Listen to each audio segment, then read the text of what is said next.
2026 Corporate AI Outlook Study, Preview and Fireside Chat, brought to you by the AI Leaders Council.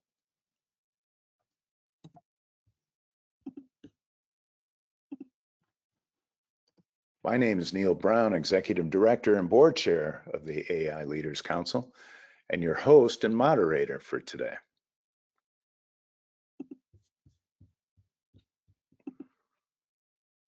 I'm very pleased to introduce our panelist, Octavio O.J. Laos, who's Director of AI at Armanino, a top 20 accounting tech firm, and founder of the Armanino AI Labs. And of course, OJ is an AI Leaders Council Board Advisor. He's a frequent speaker on AI topics at industry conferences and a contributor to academic publications and news outlets, including Fox Business. He earned a JD from UCLA School of Law and a BA Economics and Political Science from University of California, Davis. And OJ resides in Chicago. OJ, welcome. Thank you for coming and participating. Thank you. Excited to get into it. Yeah, you bet. So we're going to start out with our abstract. This important research seeks to understand how companies and organizations of all types and sizes are adopting and utilizing AI, and how CIOs, CTOs, and AI directors and related titles will manage AI implementation in 2026 and beyond. The 2026 study identifies AI adoption to date, and AI adoption stages is what we're calling it, and an AI budget index based on planned investment in AI deployment. Benchmarking AI adoption stages and AI budget index in future years will help identify trends and compare adoption, particularly to other models that are out there. A national survey was conducted between October 2025 and January 2026 with more than 250 respondents participating across North America. So with that, we get to our first question, and it's a great one. How would you describe your organization's current level of AI adoption? Well, it turns out that most respondents place their organization in middle stages of adoption. Selective deployment across one or more areas is the most common state, followed closely by pilot or experimentation only activity. Fewer orgs report broad deployment, and only a small share describe AI as fully embedded across their operations.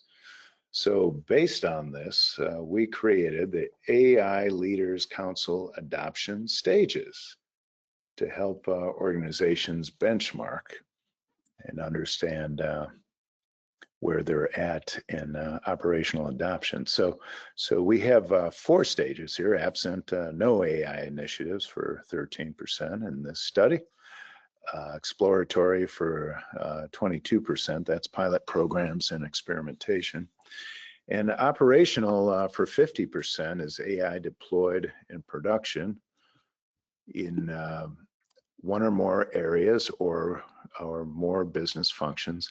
And then lastly, the rarest is embedded for 8%, which is AI integrated strategically across the organization. So when we developed this adoption stage, we benchmarked against a number of the other consulting firms like Gartner, MIT, Deloitte, McKinsey, et cetera. And they some had very similar frameworks, but some seem to be earlier and very theoretical. And I'm happy to say that this is practical. It's not theoretical because it's based on actual responses. So with that backdrop, OJ, what has been your experience in AI adoption? Yeah. So first of all, I think to go to the practical side of this, I think what's refreshing about it, we see 58% of people are using AI in production in some capacity, if we look at the top two buckets. And I think that's absolutely accurate. I question too, even maybe some of the exploratory 22%, if they're maybe using it in ways that they don't know. Because I found it basically, there's kind of two sides to this coin. And it is a tricky thing because when we talk about AI, it's so absolutely broad. You have what we'll call the general purpose AI tools. So that's what most people think of. ChatGPT, Copilot, Grok, Claude, whatever that might be, a tool that's kind of very broad, you can use throughout the workday in a million different ways. And I think that is the most obvious place where we're seeing a lot of very quick adoption. Copilot Chat is included with most Microsoft Office licenses. Most businesses run off Office still. So not a huge surprise that we're going to see 50% of people finding it, integrating it, leveraging it in some way. I mean, I think it's only going to continue to grow as it becomes the norm for what these tools are going to be. And I'll say that we saw the same, right? We saw a huge adoption internally of these tools. At Armanino was Copilot predominantly. There were some other tools that were being probably more in that exploratory area, but that was abundantly clear. 97% of users leveraging the tools when given licenses. And I think once people have access to it, they take it.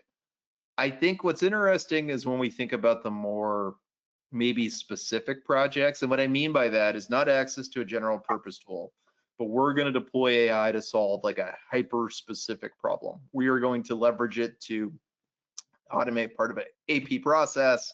We're going to use it to speak to customers and handle complaints, things like that. That's where we're going to see more of what I call the exploratory or slower rollout, arguably higher value, right? You can like do complete tasks end to end, but they're going to be a little bit more refined. So everyone is probably finding themselves with a little bit of a foot in one camp.